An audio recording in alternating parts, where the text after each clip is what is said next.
I'm Jamila. I'm Leah, and welcome to Queen's Mommy, YouTube and Brandon. Should you let your child's other parent know you are dating? I feel like absolutely. Because you already know how I feel about this. That's all for these questions. Go ahead. Absolutely. Both ways. Like, I don't understand how a person think it's okay. Should you let your child's other parent know you are dating? I don't think you have to necessarily let them know if you're dating. I think it's a follow-up question. What you think? I don't think it needs to be a secret.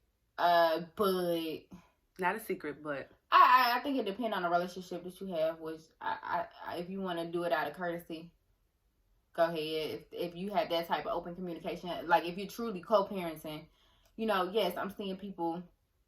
No, they're not around my child. Leave it at that. That part. I think if you and that person still have some relations or something, then yeah, like, okay, I'm dating. But if it's a situation that y'all are just co-parenting, that y'all don't. Why you drink your coffee like that? Your eyes are looking up the cup. You look like a GIF or whatever it's called. But if it's a situation where y'all strictly just co-parenting, y'all really don't communicate on a outside level other than the child, then no, necessarily you may not have to say like I'm dating. But what's the follow-up question? The follow-up question: should you let your child's parent meet the person you dating? I definitely do. I think once it comes to maybe just not the person that you're dating, but someone that you know you're getting serious with in a relationship, absolutely. Because at this point, if you plan on having that person around your child. I was about to say, and because at that point you're probably going to have that person around your child once it becomes serious. And I do think that the other parent have every right to know, to meet, and to talk to the person that you're going to have around around your child.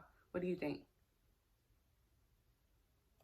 Now, yes, I do think once you decide to start bringing that person around your child seriously, that, the other parent has a right to know who it is. Because, maybe, they might know this from back in the day or something like that, or maybe another family member. You just never know. Crazy situations arise. So I definitely do think you should. I think it should be a conversation you have with that parent first, and then, have that conversation with your significant other, and then y'all meet somewhere in the middle. Or maybe, you and your child meet that person together so you can see for yourself how they interact with your child. But yes, I do think so. And so therefore, when you start dating, before you bring, or once you feel like you're going to bring this man around your child, you think that'll be the step you're going to take?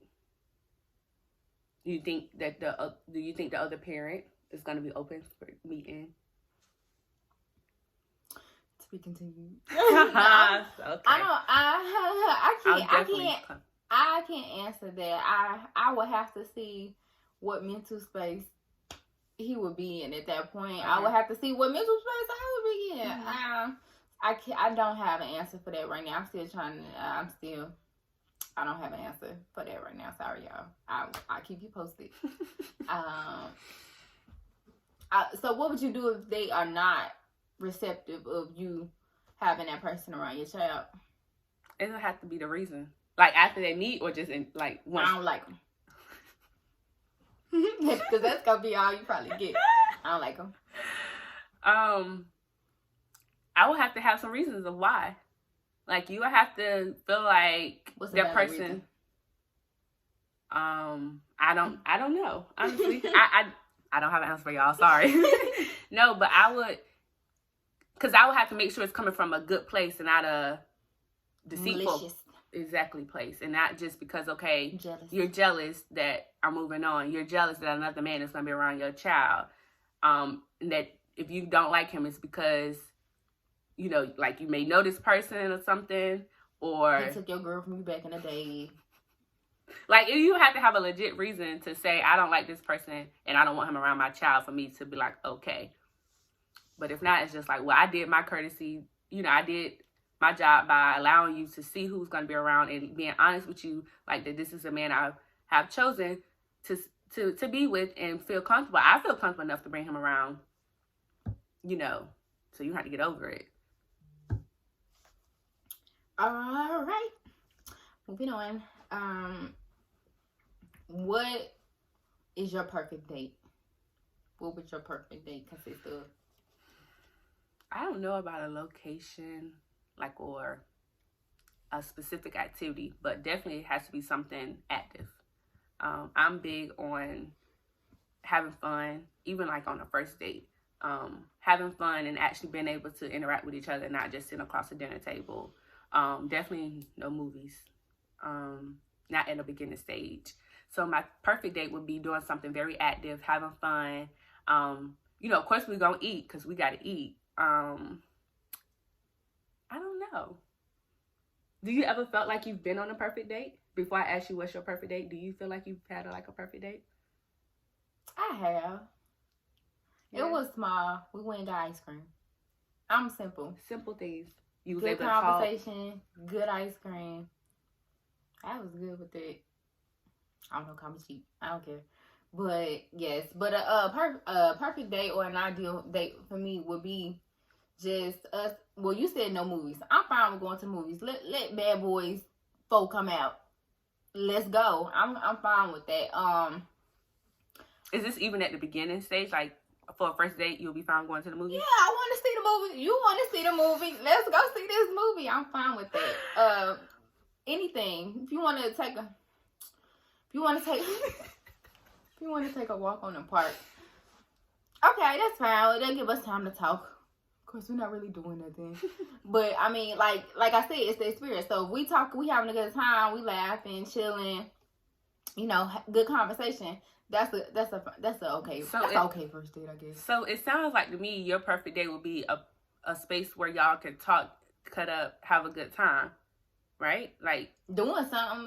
That's what I'm about to say. If you at the movies, you can't really after the movie. But after the movie, so what would have to follow after the movie then? Because just the movies, we go eat. I don't care. So if a guy just wanted to just take you to movie, like, all right, let's go see this movie, and then nothing happens afterwards. What you mean nothing happens? Like y'all just go to the movies and part ways. That would be. You calling me so we can talk about it, I guess. Okay. I mean, on the way, as you're picking me up or what's going on, I need more details about that. But I would just say, I was just saying how you said you wouldn't go to a movie like on the first day. I would. Mm-hmm. But of course, who don't go to a movie and go eat? Yeah, I'm saying in general, yeah, that's fine. But for my first dates, I say no because everyone said, oh, we can do movie and dinner, and I always say no. I've had a first date, like, went out to eat, then we went out to like a hookah bar, and that was a cool vibe. Mm-hmm. The person was a no-go, but the vibe, if it was a different person, would have been great. I think I've had like the perfect date as well. And we just went to the bowling alley and had drinks and had food and did everything at the bowling alley, and that was like an amazing time. And I know some people are, iffy about drinking on the first day. I mean, we're not getting drunk. Exactly. But I feel like if we can't have a drink, if I can't give you a little mojito or a little I don't need to be on a date with you anyway. Sex on the beach or, a little Hennessy and Coke, then I don't need to be on a date with you anyway, because we are adults and we should be able to have a drink on a date without, it being something extra. Mm-hmm. So I'm fine with like going to a bar for a first date. There's nothing wrong with me on that part. So I know some people are probably like, nah, that's not. They want more intimate settings but we ain't intimate. We dating. So I'm okay with it. The fact that she is so serious, because I'm one of those like, I ain't going to no bar. That's why I'm laughing. The only thing I would say about going to a bar or something like that, it's a little public. If you ain't really sure about that person, then you out there looking like, oh, this is my friend. This my friend. This but making sure you ain't cross-eyed. Pulling out my chair. Thanks. But that would be my only thing, like. But if I'm really feeling it, I feel like, all right, we could be seen, but I don't have a problem. I don't have a problem with it. Yeah, we couldn't. Okay. Can you date multiple people at once? And we both hit on this a little bit. No. I can't. I've tried, and I feel like with dating, that's what dating is about. You know, go on different dates with different people and have options. You know, but me, no. I do think that is a way of dating, but it does not work for me because I get overwhelmed with multiple people on my line. Most of the people asking me the same damn questions. That's what irks me. I don't like having the same conversations over and over because, of course, when you get to know somebody, you know, the most general questions are probably being asked. It's not for me. Can you or do you? I think you can date multiple people at once. Do I want to? No. Because I'm not trying to see Ricky out one night, me and Ricky out, and then when me and Bobby out, we see Ricky. I don't want that type of stuff because, I mean, people can say they're not jealous or they okay with it, but people don't really be okay with it. Somebody gonna have some type of feeling about it. And then two, you know, you can't really, you don't have all your focus on one person because you trying to juggle Ricky and Bobby, and both of them got their things, and then you get caught up because oh, Ricky got this, but oh, Bobby got this. When if you would have just left one door closed, then you wouldn't know what Bobby got because you all in on Ricky. And then once you decide that Ricky is not what you want, then you can go ahead and date Bobby. But that's just my that's just my opinion on the matter. I don't want to. I feel like you can. You know, she gotta have it. Nola Darling did it, but she was able to balance and juggle and. I don't know that. I think there's another question. I was about to say it, but I think the next question: should you have sex with the person you are dating? Oh, I know a different question. Hey, you do what you want to do. Now we speaking generally or speaking both? I feel like people have the right to do what they want to do with their bodies. Me. No. Honestly, I'm probably not, probably gonna, I don't know. Like I said, I'm a relationship person. So usually when I date, it leads to a relationship. But in the dating stage, no. I'm gonna just keep it at no. I'm not. Right. So if you see this video, and if you thought, now you know, sir. Nah. No, I don't think you should in the dating stage. I don't think you should in the dating stage. Because it becomes something else, right? Yeah, because like you haven't even really decided. See, and that's what. No, you shouldn't. You just keep it now. Shouldn't do it. It's not a good idea. Now, if you like Nola Darling, you dating multiple and you having fun. Now it depends on what your intentions for dating are. I would say if you're not dating for something serious, relationship. By all means, do what you want. I mean, now the Bible say don't do it. I want to throw that out there for all my Christian folk. You should not have sex before marriage. But, yeah.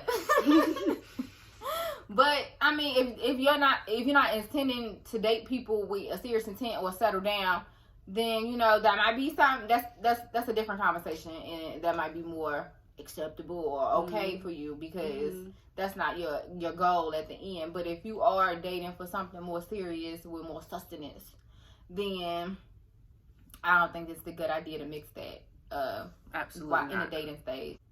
You can be dating someone and have a moment of weakness, let's put it that way, during the dating stage. We have to been dating for a minute. It'll have to be, you have to have boom boom pow, and in the flesh will have to be weak.